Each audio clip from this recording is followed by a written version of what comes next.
Welcome to Focus on Why, the podcast where reflection sparks action. I'm Amy Rowlandson, and together we'll explore compelling stories, profound insights and transformative experiences from inspiring guests worldwide. Feeling lost or unfulfilled? Searching for clarity, purpose or meaning in your work and life? This podcast invites you on a journey of self-discovery to align your work with your values, shape your future with intention and create a purposeful way of life. Have a purpose, have a plan, focus on why. Do you truly understand the power of a focus on why in business? Are your employees fully engaged? Do they consider their work meaningful? Or does your organisation have purpose gaps?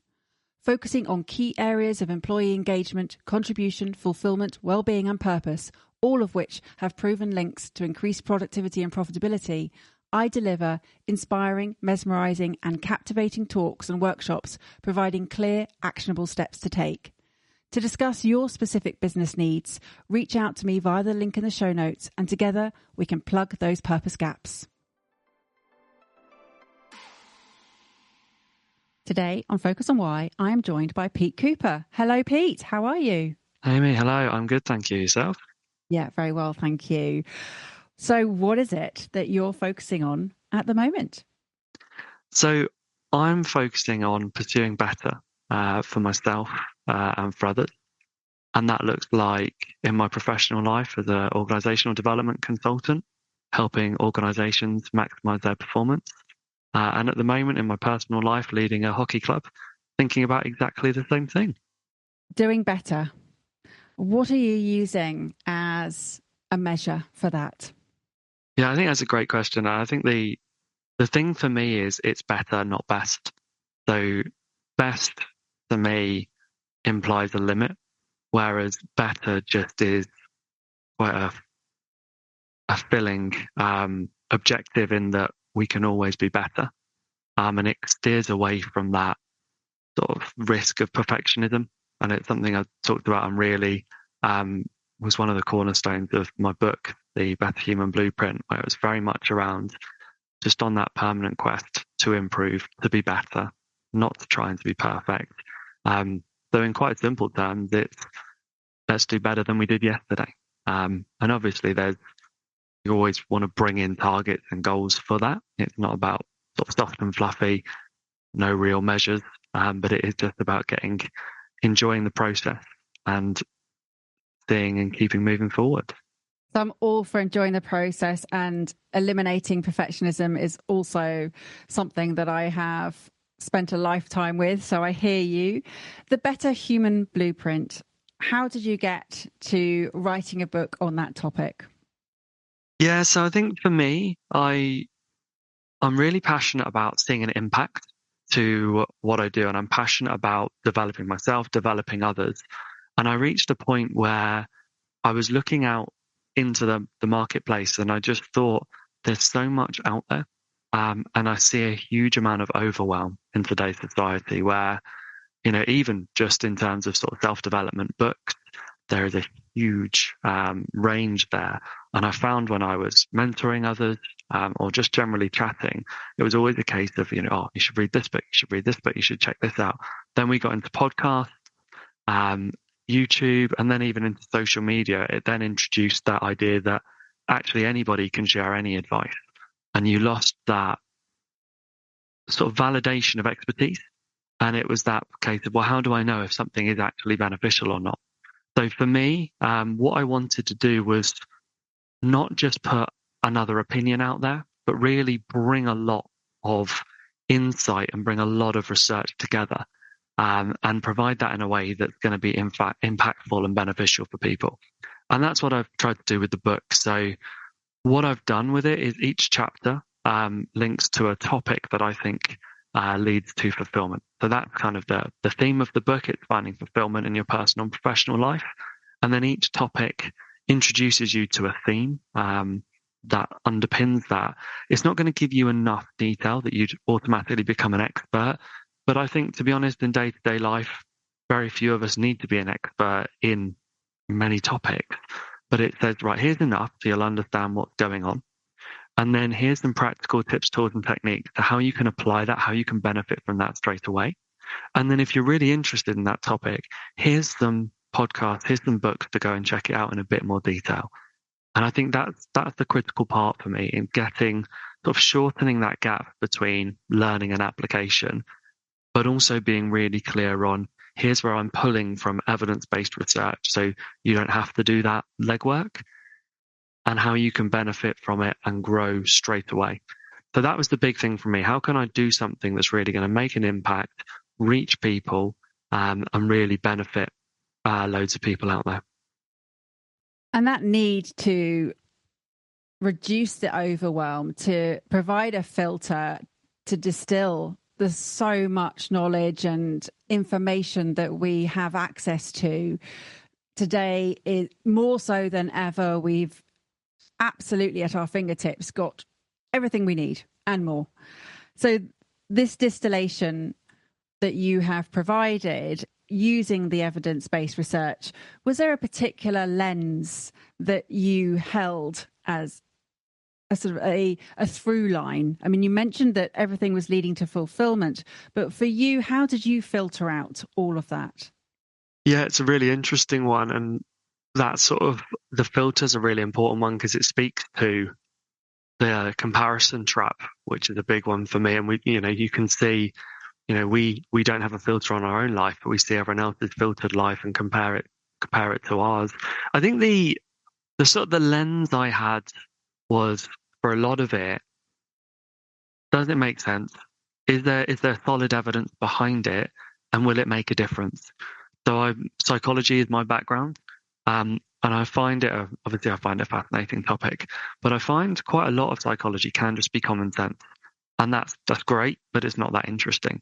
What I find really interesting is when psychology flies in the face of common sense, then it actually is really insightful into human behavior. And then that evidence bit is really important for me because there's so much out there that can gather momentum that actually when you dig into it, it's either not true or it borrows from other philosophies, other evidence-based practices. And then there's a lot that goes with it that people get confused by or try and incorporate. You're almost missing the bit that actually is really important. And, if we think about sort of general busyness in terms of what people have there, the time that people can spend on personal development, it's about really narrowing it into what are the key points that if you're going to focus on something, what should you focus on? So that was my real filter of that. Is it true? Is it helpful? Is it going to make an impact? That was kind of the core bit. And then bringing that together into how do we bring it to life? So quite a bit of it can be that what was really driving for me and what I struggled with to start with is I've got plenty of experience writing academically, but I had no experience writing a book to go out there into the world. So changing that to try and bring it to life through stories and actually make it accessible for non-academics was a real key driver for me. Yeah, it's such a different skill set and way of writing. So I hear the difficulty that must have presented for you. In terms of the truth, the impact, the learning, this desire to provide an answer to the fulfillment question, which is a huge issue. I'm aware in my work of how many people in the workplace globally are either not engaged or actively disengaged. What does fulfillment and the impact for you mean? Yeah, so I've sort of distilled this down to what I call the three strands of fulfillment. So I talk about fulfillment in terms of meaningful foundations, meaningful alignment, and meaningful connections. So what I'm talking about there is with meaningful foundations, I'm talking about getting clear on how you think and your purpose, your identity, getting clear on your emotions and what that tells you about yourself. So that's things like your resilience, your values, and then combining that into vulnerability and authenticity. So actually understanding what is true vulnerability and authenticity. It's almost become a little bit of it has become a buzzword and it's lost some of its sort of true meaning. So it's become a bit of a cliche, but actually it's critical to fulfillment. If you can't be your authentic self, if you can't be vulnerable, that's a huge barrier.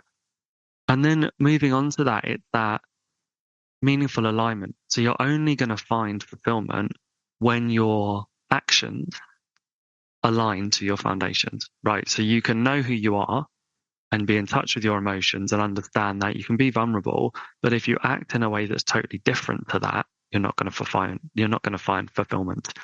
And then that sort of, for me, that also extends into things like high performance, so having sort of effective habits in there.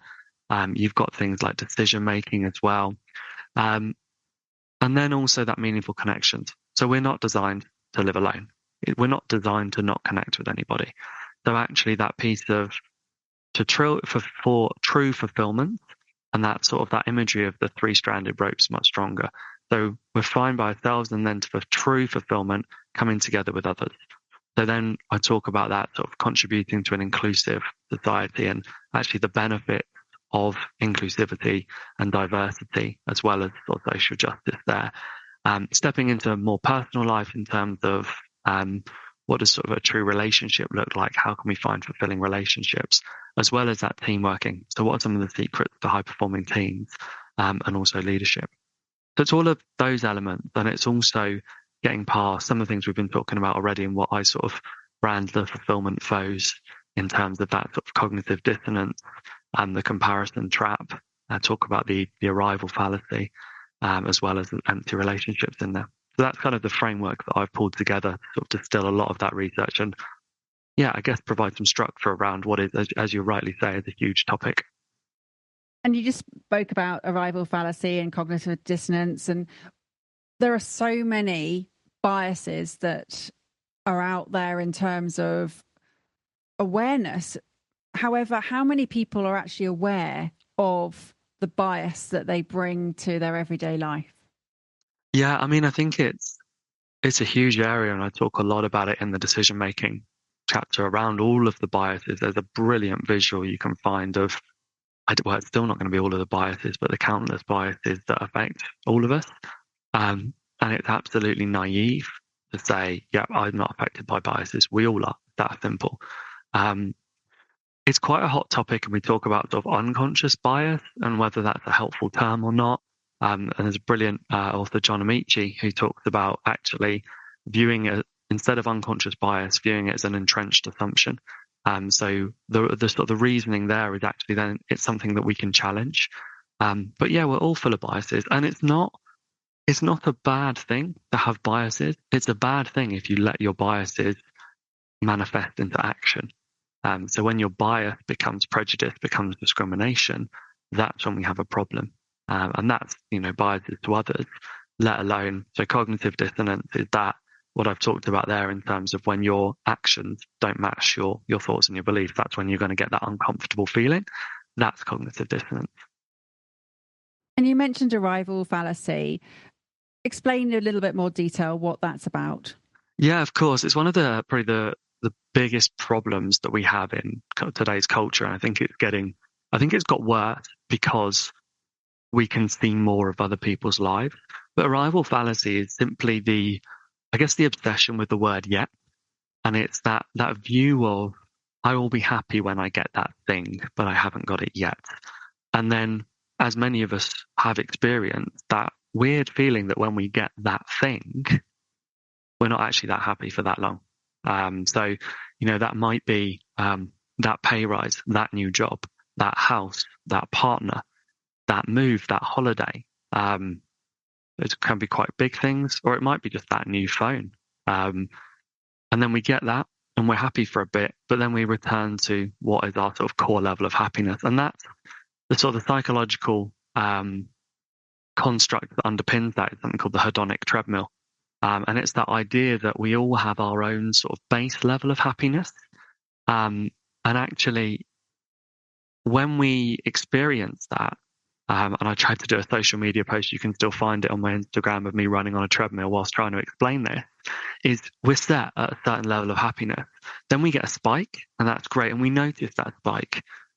But pretty sharpish, that becomes our new normal. and then we start, we just fall back to our sort of existing level of happiness. So that's the arrival fallacy, that sort of obsession with the word yet. Yeah, that the conditions that we put on when I do this, then, or when I have this, then I recognize that. I hear what you're saying.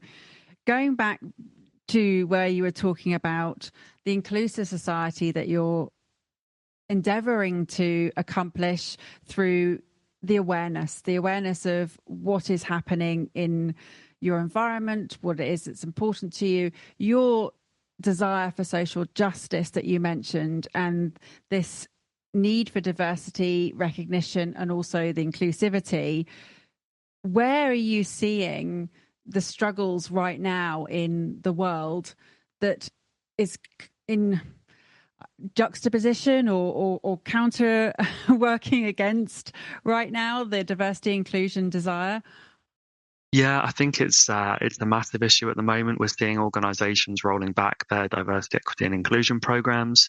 We're seeing certainly in the States and how that will affect the sort of the worldview of people in those positions being, being made redundant, and actually that shift of focus, right through to, diversity inclusion being blamed for plane crashes, which is just not true. But what it shows, because it's something I really talk about and really do believe, is trying to understand the opposing opinion, right? So it's really easy to other people and to go, well, that's them, that's what they think. Others, over you go, you're horrendous. But it's actually, okay, well, what is the thinking? And bear with me on this one, considering who's involved. But what is the underpinning thinking, assuming there is some that goes to that view? And I think it's about, we just have to be clear what true equity practices are. And it's not about lowering the bar, it's about raising the bar. So if we're thinking about bringing diverse thinking into organizations, that can only benefit the organization, because we're bringing a better way of thinking, a better way of interacting in. So we're seeing that a lot, and but we're seeing good stuff as well. So I've mentioned I'm a sports person. I was really impressed recently. So what equity is, or what equity isn't, is ignoring differences. So saying that whole, I'm colorblind, I'm gender blind, or whatever. No, that's not equity. Equity is recognizing and celebrating our differences. So we've seen this recently with the differences in football and rugby. So football, a little while ago, there was a view that we should stop calling women's football. We should just call it football. I have a different view, and I've seen it manifested in the Six Nations recently. So I think rugby did really well. In the most recent tournament, it was broadcasted, it was advertised as men's Six Nations and women's Six Nations. Perfect. That's what we should be doing. We should be celebrating those differences. And what that allows us to do is understand the differences between genders, races. So even down to, for some reason, women are more susceptible to cruciate ligament injuries than men. We don't know why, because there hasn't been enough research into how women are different to men over the years. For these reasons, we've ignored our differences. That's a really, simple and obvious one of something we can do right: celebrate differences, juxtapositioned, as you said, with bigger problems that actually, if we stop doing that and we start going back 30, 40, well, maybe even 20 years to, diversity isn't an important one, or it's something that, a bit of value signaling that we should be doing, but we don't actually believe it's beneficial. Yeah, I was having a conversation earlier, Pete, about the importance of meeting of values when you're having a conversation, or when there are different parties coming into a discussion. What's essentially happening is a difference of priorities of what's important to the individuals, and they are signposted by those core values.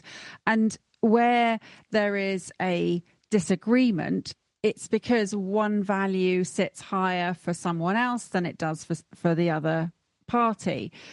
On a greater level, from your psychological perspective, is it likely that there is an underlying fear of something that is instigating change here? Yeah, I think there always is, right? People are scared of what they don't know. And I think that's it. If, we gravitate towards people that are like us, that's a natural human bias, as we talked about. Um, and we've seen that manifest a lot. Um, what we've seen that from an organizational standpoint is we hire for team fit. Um, we're getting a bit better in terms of people hiring people that look like them, although maybe not that much better.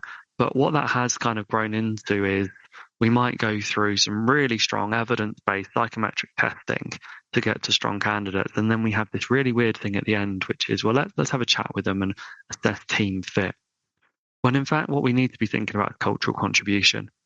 So, stereotypically, hiring someone because they can play golf with you on a Sunday afternoon makes absolutely no difference to whether they can do the job or not. There's actually no evidence to support liking someone means you're going to work better with them, or a team that likes each other is going to be any better.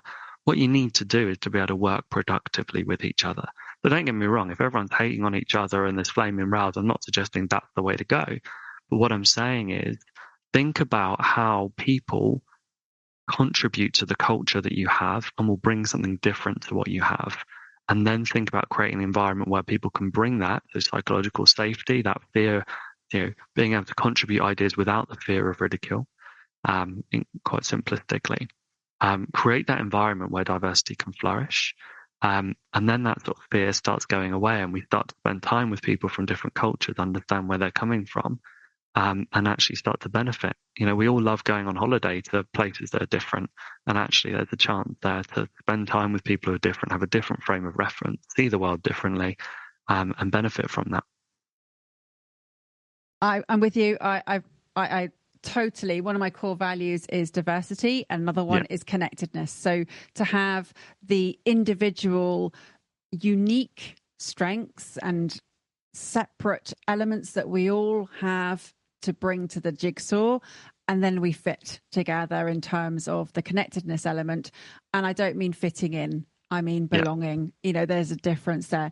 So in terms of, you mentioned how you think your purpose and identity is one of the elements earlier, one of the core pieces that you focus on. Focus on why. What does that mean for you? Yeah, so for me, it means knowing my purpose, which, as I say, for me, I've sort of hinted at, but I do describe as to pursue better in myself and others so that we can achieve more than we ever thought possible. And I think that linkage there is absolutely critical to then using that to guide the decisions I make. I'm reflecting on times in my life where I've struggled to make decisions, and the difference knowing my purpose actually brings to that. And I totally agree with you that, fitting in is the absolute opposite of belonging. It's that dark. So being clear on your purpose and using that to guide you. So that, for me, a while back, I was deciding which master's degree to do. And I think I talk about this in the book, but I was trying to decide between forensic psychology and occupational psychology. So forensic psychology, effectively the study of criminal behavior, occupational psychology, the study of work, effectively.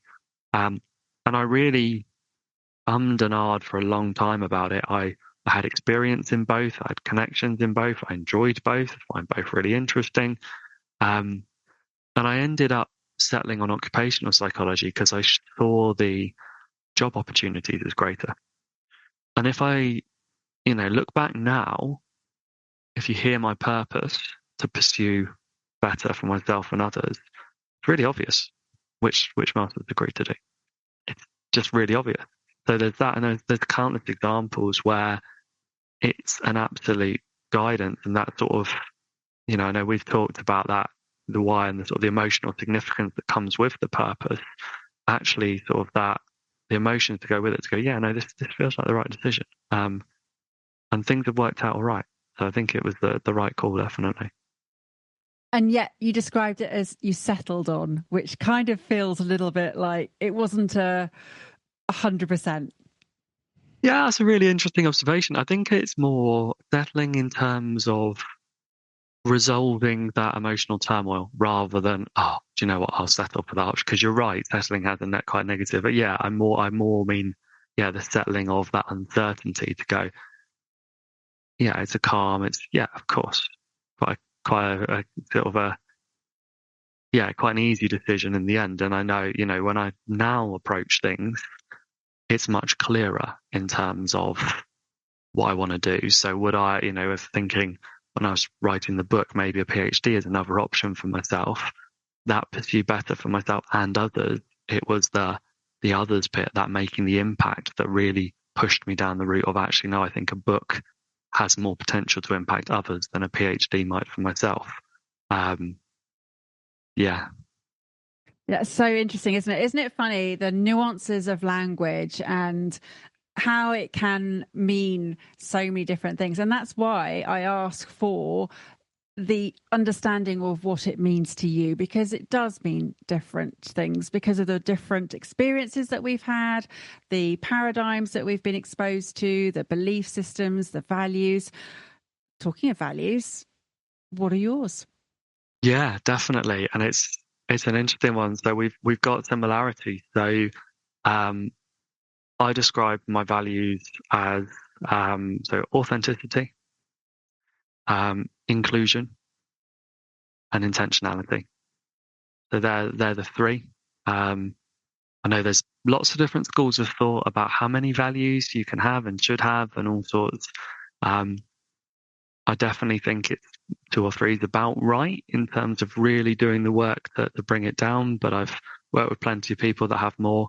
But yeah, over the years I've got them down to three. And as I say, so for me, intentionality is just a fancy way of saying I decide how I respond in every situation. So that's a big thing for me. Getting in the gap. It's one of the chapters in the book, and it's a critical one.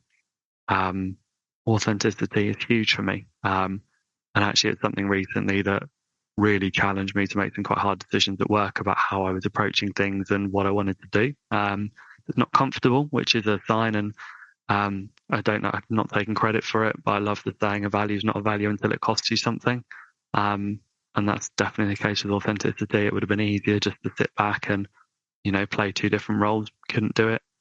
Um, and then inclusion, it's a big one for me. I speak on sort of diversity inclusion. I've worked in the area.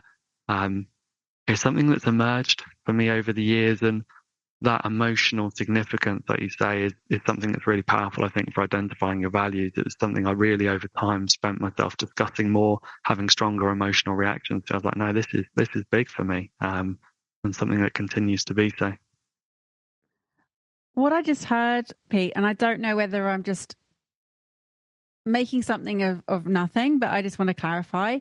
So when you introduced them, you led with authenticity, then inclusion, then intentionality. But then when you went back and you explained each of them, you had a different order. You had intentionality, then authenticity, and then inclusion. Was there a reason for that? I think it probably reflects a bit of the order I've thought about them in my life versus probably the importance now that I give them. So in a way, you know, if I was to force now to pick two, I'd probably drop the intentionality one because it's much more of a how now rather than a why. It's the way I am, the way I think, and it's that. So a couple of the questions that I encourage people. So as I talk about practical exercises, I encourage people to think about what would you die for, what would you fight for, and then I sort of think intentionality. It doesn't have the same emotional significance as would I fight for, would I die for inclusion? Yeah. Authenticity, I will not compromise a while ago, one of the things that when I was sort of getting my shortlist together, compassion was in there.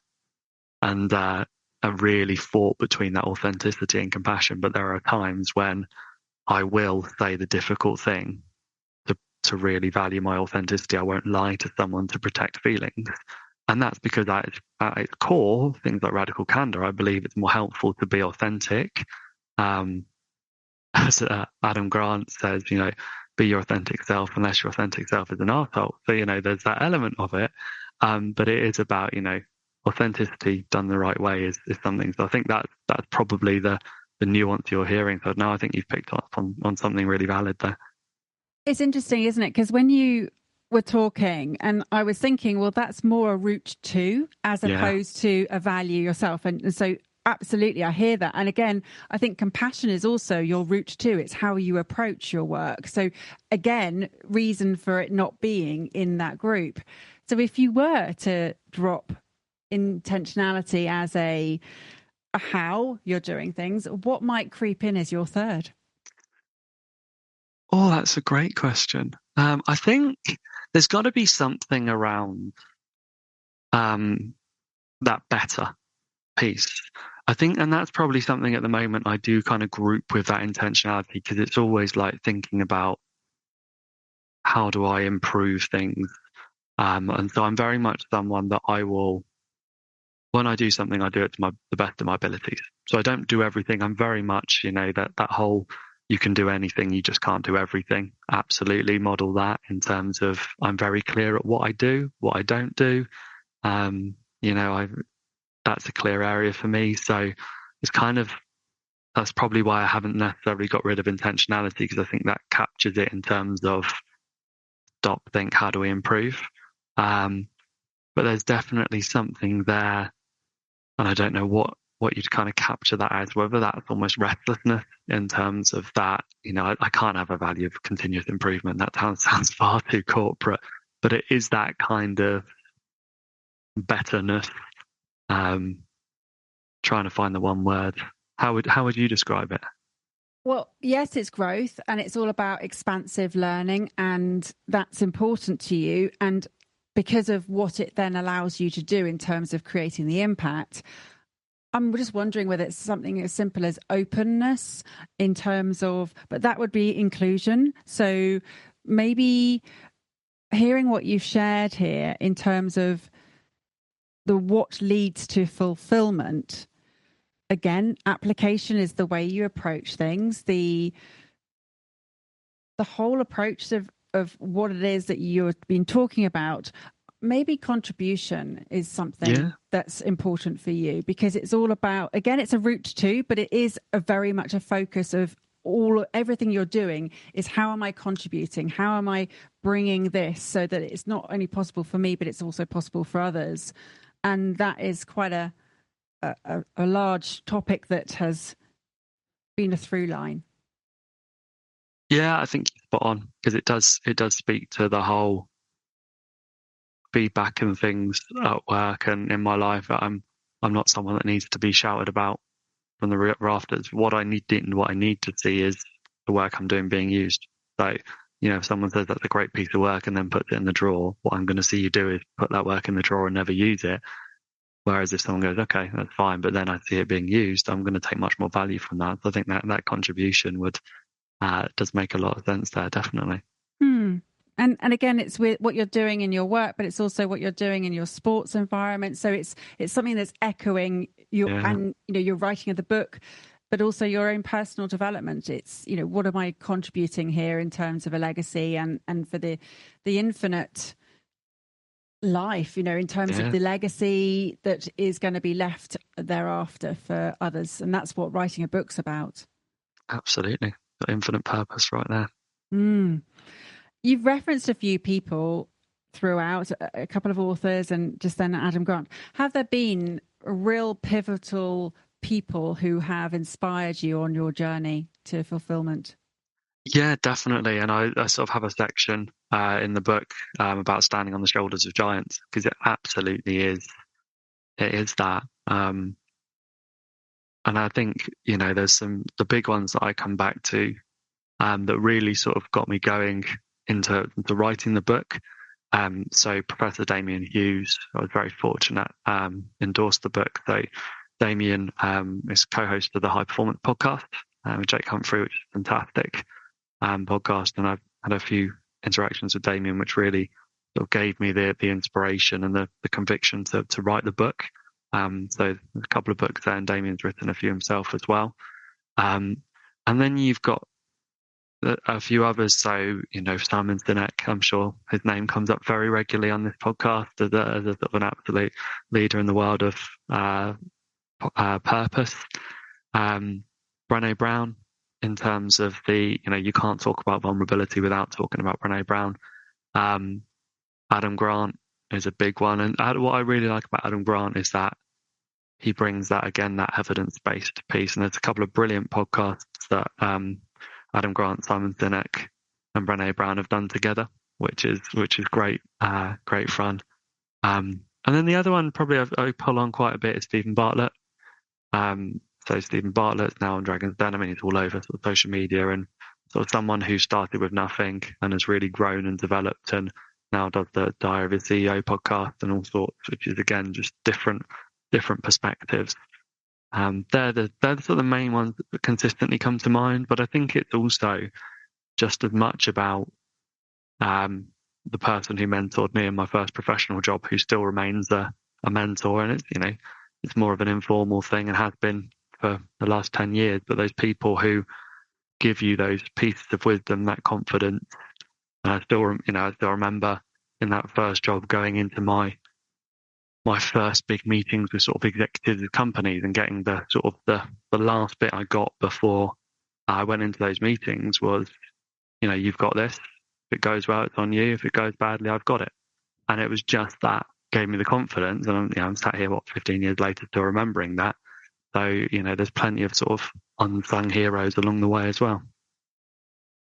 And I've heard just then this courage of conviction and this confidence to really trust in your own ability. And you were talking earlier about the possibilities of what is possible when you apply your intentionality to things. This exploration, this journey that we're going on, it is an everlasting one. There is no end point. The end point is when we no longer are living. And so, it makes sense to stand on the shoulders of giants. And you've shared some pivotal people there who, I respect also. And particularly Brené Brown, she is someone whose work just really hits home for me so much. And the exploration of the key emotions that she shares. Yes, it's vulnerability. Shame is what her predominant work is about. In terms of I've read all her books, but Atlas of the Heart, the most recent one, was phenomenal, really phenomenal, because it brings together the value of every single emotion. Yeah, definitely. And references quite a bit of work by Susan David as well in that space. And I love that sort of one of the ideas that comes from that is there just isn't bad emotions. That whole piece that, look, our emotions are things that are telling us things. That's the piece, and it's not good and bad emotions, and we should try and ignore the bad emotions and push past this and, get over it. No, they're telling us stuff, and it's not about, getting stuck on them, but actually paying a lot more attention to it. I think it's a totally different way of thinking about emotions. And I'm with you on Brené Brown. When I first read Daring Greatly, I think was the first one I read, and I just remember being like, this is what it's all about. And that sort of conviction that I don't think we'd have half the mental health problems we have as a culture if every teenager read that book and you had that sort of understanding of vulnerability. I think it'd be huge. Yeah, let's shuffle or rearrange the way that we teach and the way that we learn, because if we learn how useful our emotions are and the importance of the core values that we have to guide us through life, oh my goodness, what a different space it would be. Right, that's the world we're going to create, Pete, so we better get busy. Let's do it.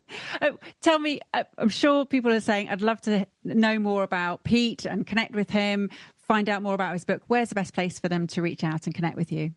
Yeah, definitely. So the book, My Better Human Blueprint, is available on Amazon and other retailers. I'm on LinkedIn, Instagram, My Better Human. Yeah. Amazing. Well, all those links are in the show notes. So if you're out and about right now, don't panic. Just look at the show notes and connect with Pete and reach out and share with him what it is that you found of value today. Pete, thank you for sharing your focus on why. I know we're very much aligned, having read your book and seen so many different elements there that, well, they weren't different. They were very aligned, I have to say. It was phenomenal. So yes, I really, really enjoyed reading the book. What are your final words for today, please? Yeah, sure. I think for me, it's the path to fulfillment comes from knowing who you are, aligning your behaviours with who you are, and making meaningful connections. This episode's over, but let's keep the conversation going. How has this episode impacted you? Share your insights, takeaways, and reflections with actions on social media, or leave a review on Apple Podcasts. Your feedback creates powerful ripple effects, helping others to discover its value. Want to dive deeper into purpose? Check the show notes for links on how to work with me, where to buy my new book, Focus on Why, Create a Purposeful Way of Life, available in paperback, ebook, and audiobook, and where to sign up for Friday Focus, my weekly newsletter. Have a purpose, have a plan, focus on why.